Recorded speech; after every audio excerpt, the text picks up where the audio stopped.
Happy Rom-Com Month, everybody. We are doing 28 Days of Love, and today is day 18. I am your host, Melissa Forziat. I'm a keynote speaker. When I speak, my topic is something I call Take the Doughnut, which is another way to say Carpe Diem. That comes from this weird thing that happened in college where I left an actual donut on a table and it became an object lesson for me and what it looks like to leave an opportunity behind. So now I want to take the donut instead. The reason I'm saying this is that from time to time I'll issue myself a take the donut challenge. If there's something that I want to do, I'll make it official. And it's a way to hold myself accountable for it. And this time I'm opening up that challenge to anybody who wants to join. So we're here doing 28 days of love, 28 days of rom-coms. And again, today is day 18. We're going to talk about Center Stage. I'm going to share 10 things I love about the movie Center Stage, but I'm not doing this alone. I'm very excited to welcome my guest, Barry Wetcher, who actually was a still photographer for the movie Center Stage. So welcome. Thank you. Thank you. Thanks a lot. I'm so glad to have you. I know I sort of said it there, but what is your background and what is your background with this film? I'm a photographer and I shoot stills on movies which are used for publicity and advertising. I've done that for close to 45 years and worked on over 100 films. Ranged from Goodfellas to Center Stage. So I have a pretty varied background, and yeah, that's what I do. I'm excited to talk with you. You have such unique insight to bring to this film. I know as a photographer, you're kind of there and you're sort of seeing everything. So it's an interesting vantage point to have on a film set, I'm sure. Um, but the way that we'll cover this today is we're going to share 10 things we love about this film. I'll get even numbers. Barry will get some odd numbers. We'll see what comes up in the conversation through that format. Um, just a quick reminder of who was in Center Stage. First of all, Center Stage came out in the year 2000, which will be important as we go through this. It was directed by Nicholas Hittner and written by Carol Heikkinen, and I'm hoping that I pronounced those names correctly. I did not. Nicholas Heitner. Heitner. Nicholas Heitner. The writer's name, I'm sure you got correct. Okay.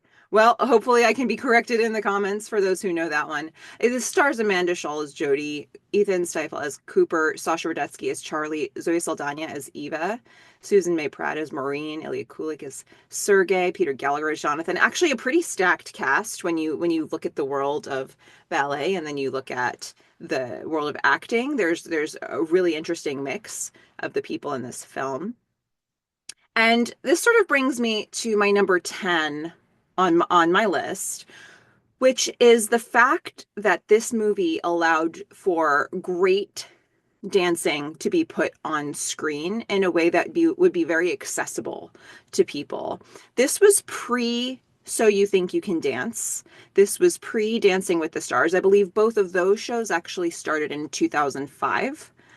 And so this is a whole 5 years before that. So up until that time, there weren't as many, you can get some throwback older films, Fred Astaire, Ginger Rogers, things like that. But this was really centered around the world of dance. It gave us a really deep look at it and it gave us, and shot it beautifully as well. And so I think it put dancing on display in a way that actually revived that so that there was more of a ground to continue doing that work as these new shows would come about 5 years later and those are still on today. So it's been amazing to see sort of how the world of dance has evolved since this movie came out. But that's one of the things that I love about this, and you'll see a lot of dancers have an appreciation for Center Stage still because it was such a formative film for that. Yes, that's that's correct. Are you done with your number 10? I am. I sure am. So, what did you want to bring up for your first point? I know you were behind the scenes on this. So what comes up for you? Okay, so my first point would relate to something you just said, which was the look of the film, the cinematography of the film, and that was done by a guy named an Australian fellow named Jeffrey Simpson. He was the cinematographer, And Susan Stroman, who is a very well-known Tony awarded choreographer, did the choreography for the film. So the two of them, combining her choreography with his cinematic work with the camera was pretty outstanding and maybe inventive for that moment in time. So that's what stood out, and that would be my number nine. That's so great. And actually, I like that you brought that up because the choreography has it sort of crosses genre in this film.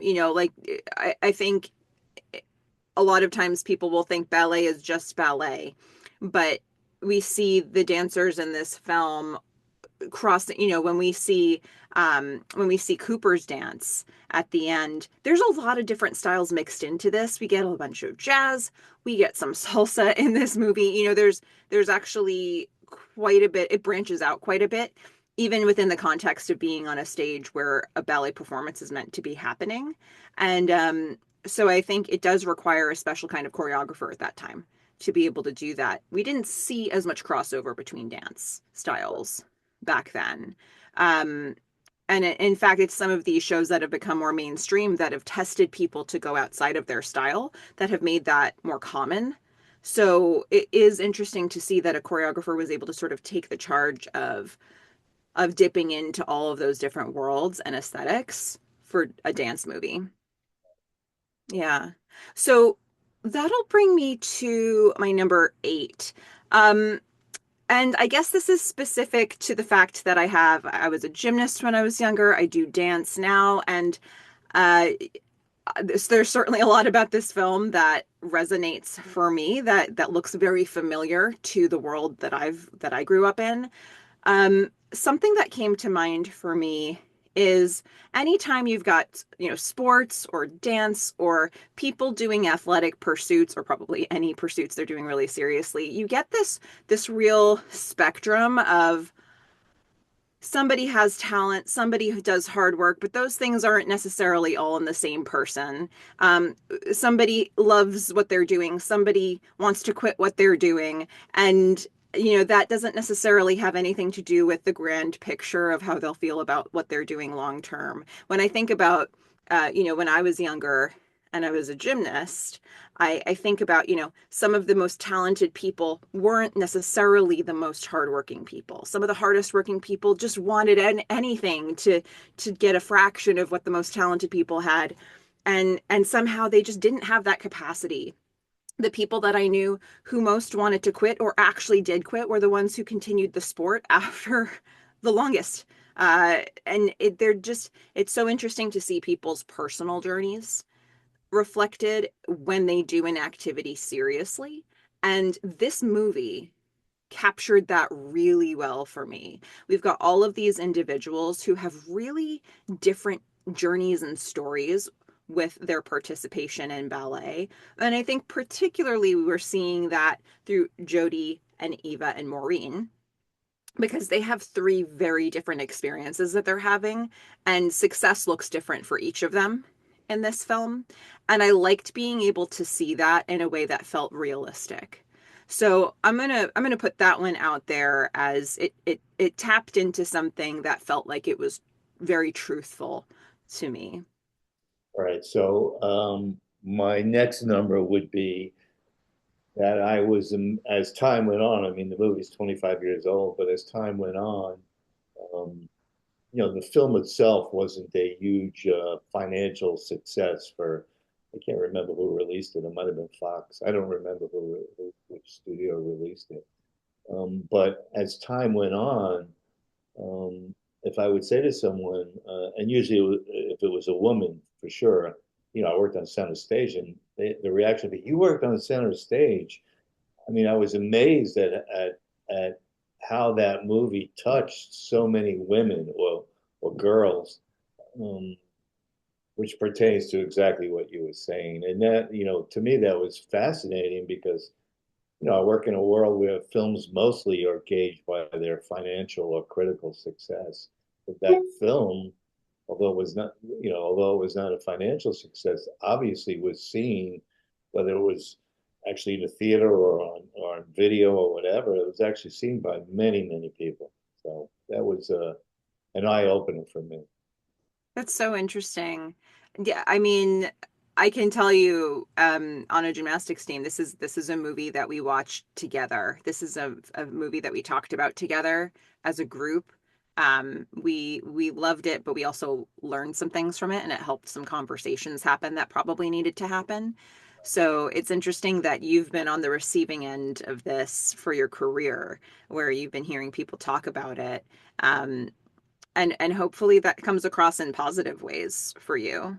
Uh, well, every response was always positive. Was, oh, I love that movie. Oh, that movie was great. And again, I've worked on the spectrum of films. Um, Other than Goodfellas, that movie, would elicit an enormous positive response of things that I had worked on. And, I was touched by that I thought it was this film that didn't do very well financially, which is how It's films are gauged by, the powers that be in Hollywood. it's interesting that of such a career that you've been prolific. You worked on so many films, and for this to be sort of at the top of the list in terms of ones you've heard about back to you, really goes to show you that it's lived on. Is that still happening today? I mean, we're looking at what, 25 years later. Yes, it still happens today. Yes. That's really that's really positive to hear, actually, that people are still maybe even new generations discovering this film, because it meant a lot then, and I'm glad it means a lot now. I think actually that Amanda, who I'm not friends with, but we communicate a little bit via Instagram. I think she recently did a 25-year thing on Instagram for Center Stage. I think there was some to do about that. So yeah, Hmm. it's still going on, but again, it's mostly women or younger women who would respond that way. Most men that I know, they didn't really see that film unless their wife or girlfriend took them to see it. Which brings me actually to my number six. That was a beautiful segue, Barry, because I wanted to just touch upon the fact Ethan and Sasha's involvement in this film in terms of seeing male dancers on screen. They are so good. I can't stress enough how incredibly talented these dancers are. But obviously Cooper needs to be at another level, right? Because most of the dancers in this movie look up to Cooper and the dancers of his status. So he needs to be at another level. I would say Sasha's also at another level. So when we see Cooper, when we see Charlie dancing in this movie, it's jaw-dropping what they're capable of doing. The amplitude they're getting, just it's so amazing to me. I think Cooper, we get to see his dancing on display a couple of times because he does these pas de deux with his partner Kathleen. And Sasha, as Charlie, we don't always get as many moments because he's not doing entire performances by himself. But what we see is amazing. So, although this was primarily women who saw this film, I do think it was important that we saw this representation of incredible male dancers on screen, and to see how complete they looked as people, especially Cooper. I think that was a really important thing because again, we didn't have a lot of media like this out there, a lot of content like this out there for us to see these portrayals. So I'm so glad that these two particular dancers said yes to this movie. And I think for those who love the movie and loved their work, you should go down some YouTube rabbit holes and find some of the other work that they've put out there, because it is incredible. Right. So um, there's a lot to unpack there in what you said. Ethan, well, first I'm going to say as someone who really wasn't familiar with the ballet world, and most of the the crew was not familiar with the ballet world. This immersed us amongst real ballet dances. Most of the dances in the chorus were from New York City Ballet or ABT, American Ballet Theater. I think there was probably none of us, at least the men, who knew who Ethan was or who Julie Kent was, who Ethan does a bunch of dances with. And I think, not for all, but I think most men of my age at least had this stereotypical view of what a male ballet dancer would be, and that they would probably be homosexual. And I don't want to get political here, but Ethan was certainly not that, and nor was Sascha. And I think that changed a lot of our views. And they were men, so to speak. Like almost Ethan was almost like a man's man, if you understand what I mean. Um, but anyway, these guys, Ethan, who was a principal dancer in ABT for many years, and I became an artistic director. I don't know if I think of the New Zealand ballet company. And Sascha went on to become the artistic director of ABT. So they had fantastic careers. They were fantastic dancers, and they were really very cool with the crew. Like, and as I said, we were immersed in this world we had never seen, and the things that they could do with their bodies was just amazing. I mean, and I think you spoke perfectly to this point because again, not having a lot of representation on screen, I think we all had stereotypes of what a male dancer would look like. And it's broken down in this movie, and it was broken down for you on set. And I think if it's doing that on set, that's the impact it can have when the movie goes out. So it's so important for that reason, and hopefully created more space for them in the real world as dancers. That's my hope. Um, but yeah, oh, what a lovely way to look at it from behind the scenes as well. I also wanted to say it's really a trivial point, but I can't remember if you pronounce the name Gillian or Jillian. Gillian Murphy was in the movie. She was in the chorus, and I don't know if they're still married, but eventually she married Ethan. So that's just a little trivial point there. And she was a lot of fun. The dances were a lot of fun. They liked to party, man. They liked to party. So, They captured that well in the movie, I guess. they, Yeah, they party hard. yeah. Oh my goodness. Well, was your number five somewhere in there, or did you have something else that you wanted to share for your next point? Well, actually, my next one, I don't know where we are with numbers, but I wanted to say again, not having known the ballet world, um, that ballet dancers have some of the most unattractive feet I've ever seen in my life because they're all calloused, they've been broken, and that was an eye opener. I think we've seen a little bit more of this in movies in recent years, but at the time, I don't know that we had that inside look to this, and this film shows that a little bit. It goes there a little. Something like Black Swan kind of took it to another level. Um, but this movie, they take off the shoes, they show you what's underneath, and you realize how hard these people have been working and what pain it causes. Absolutely. Yeah. I also, again, I don't know what number I'm on. Uh, Maybe I'm going too far, but Zoe Saldana, I think that might have been the first film that she was actually in. Maybe not. It wasn't the first. It might have been the second. I mean, nobody had ever heard of her. And she had a classical background in dancing and ballet, I believe.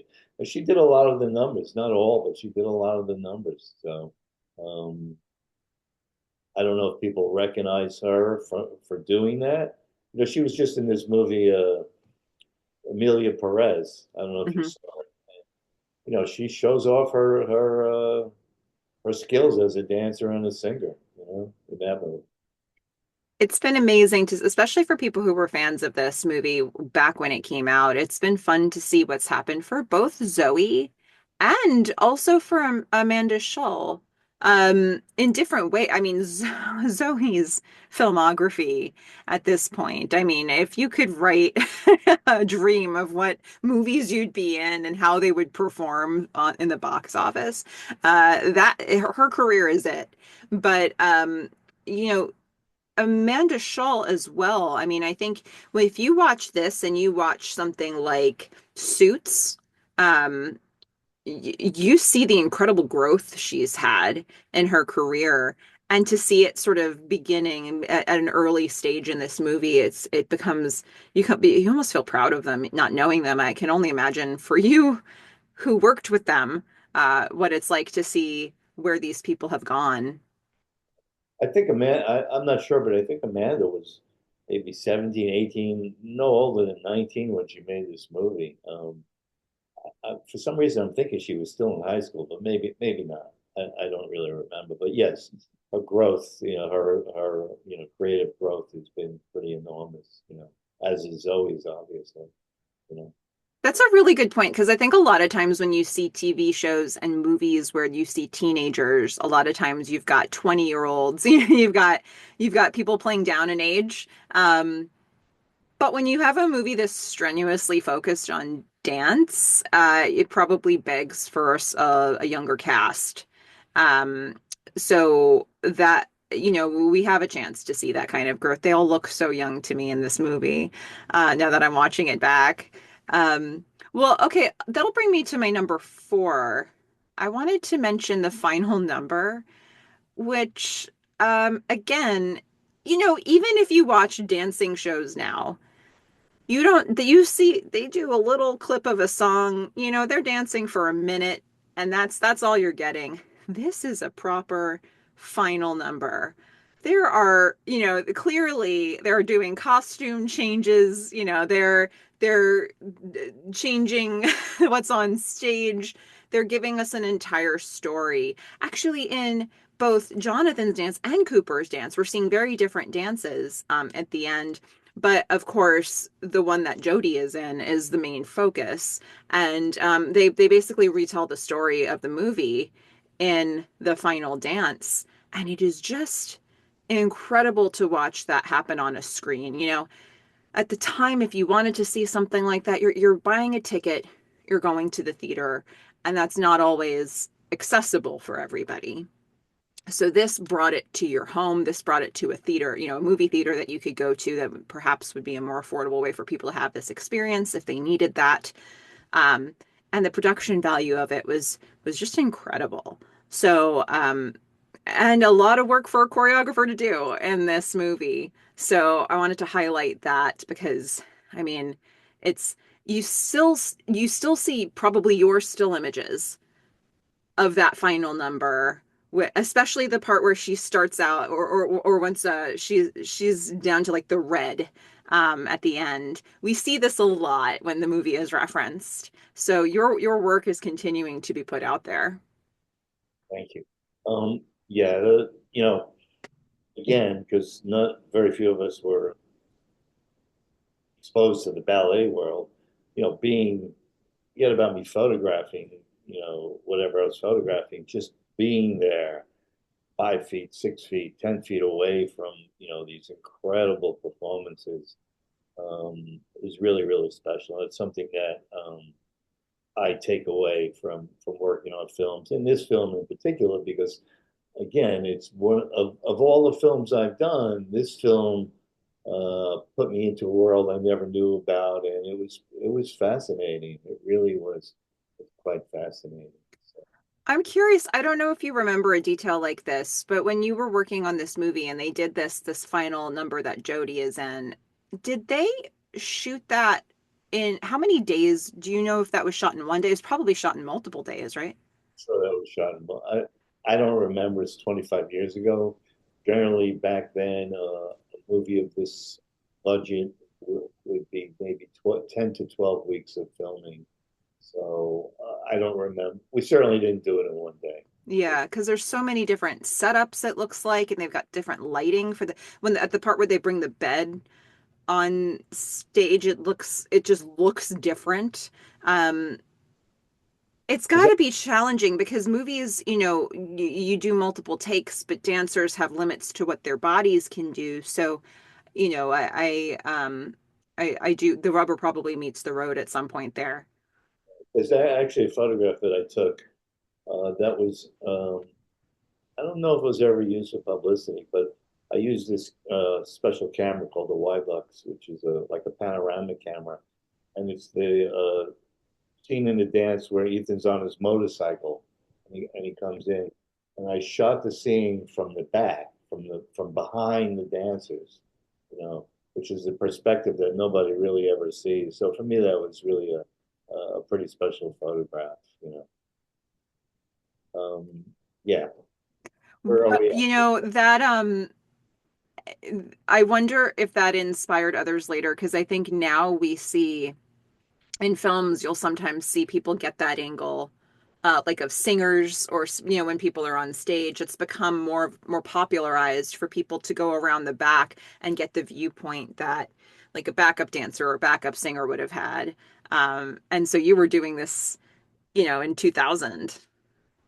Right. And well, especially in ballet, I mean, most people, as opposed to watching a rock group or a pop singer, that audience is, much larger than the audience that's watching a ballet performance. So I doubt very many people have seen from the back a ballet performance, maybe today, like you say, but I'm not sure. The Yeah. other ballet movie that I can remember ever seeing, I don't remember the name of it, but it was with Barishnikov and oh, I can't remember the actress's name. She's since died. You know what I'm talking about? I think I saw it at one point and I'm blanking on the name as well, but let me see if I can find that. In the meantime, is there so you have technically a couple more points that you can make here. So if there's a number three, this is a great time to share that. Just look at my notes. Um, well, in the salsa scene, which was a lot of fun doing, um, we shut that on the stage, obviously. Elvis Crespo that was a pretty well-known Latino singer or musician. It was his music, and he was there. We didn't know who he was, so that stands out to me as well. But one of the other things I wanted to say, and this would probably be my top number. Are we there yet? Not quite. Let's put a pin in that one. I'll do my number two and then we'll bring it to your number one. I just wanted to mention the jazz class that Jody goes to. Um, it's on my bucket list now to attend a dance class that has that energy, that feeling, the dance the shit out of it feeling. The like they're just so excited to be dancing. I've been to many a dance class. It hasn't quite felt like that. I will say they learn an unbelievable amount of choreography in that dance class, in that one dance class. So if I actually attended a class like that, I my brain would explode and I wouldn't be able to do what they're doing. But just the energy of that something about that is almost a fantasy to me and such a dream and uh but I do know that it exists. I remember I lived in New Zealand for some years, and I remember one time I was taking a walk, and I found my way to uh, a place where there were a bunch of studios, and I sort of walked in, and I noticed that there was a class that was sort of warming up, and they were dancing to the song "Sweet Disposition" by the Temper Trap, and it instantly became this sense memory for me. I will always love that song, and I will always love it. It looked like this in this movie. So I know it can happen to have this kind of an energy, but I think the fact that I feel that it's what Jodie's meant to be feeling in the movie as well. Like she's never been exposed to having this be what dancing feels like. It's recapturing a fun that she hasn't had in a while. Especially in the ballet world, she's used to being criticized, and so in this jazz class, it's just a celebration. And that, ultimately that's how you hope dance would feel for people, a celebration of what your body can do. So I love that that's captured in this movie. I actually like that beyond how I feel about the final number, even though it's just a practice. So that's my number two. So we filmed that in an actual dance studio, and I can't remember if it was in Soho or the Village, but it was downtown New York, and it was a lot of fun, obviously. And so that was a fun for everyone that was there and everyone that was participating. So that came through, obviously, in the movie, and that's great. Yeah. When you're doing the photography for any movie, but a movie like this, how like are they kind of walking you through and showing the blocking in advance so you kind of know where you want to be for these things, or are you capturing things on the day, sort of on the fly? No, it's not improvised, so it's all choreographed. And of course, we do rehearsals, not specifically for me, but for the film, the movie camera. So yeah, I get a sense of what's going on, and then I pick out where I'd want to be and what moment I want to capture. So yeah, yeah, it's not on the fly. You know. I guess that leads me to my number, right? Number two. Yep. So this will be the top one, number one for you. So again, I'm going to go back. I know it's a theme I keep stressing that, the crew we really collaborated and loved the dancers. We became a whole family, crew and cast. We really were. It was really very special, and that doesn't often happen on a movie. Um, that often doesn't happen, but it did.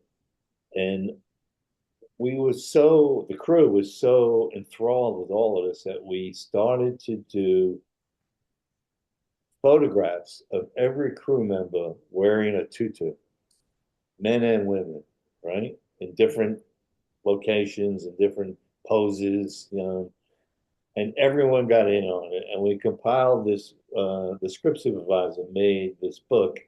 It's mostly of my photographs and this other woman's photographs of every member on the crew in a tutu.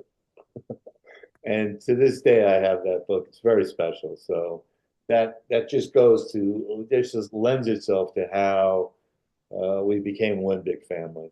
You This is so fun to hear. I mean, to be so immersed Right? Oh in yeah. the culture when it was completely outside of anybody's wheelhouse who was working on it, but behind the scenes on the crew. That's what an accomplishment for this movie, actually. It was a lot of fun. Yeah. It's a Yeah.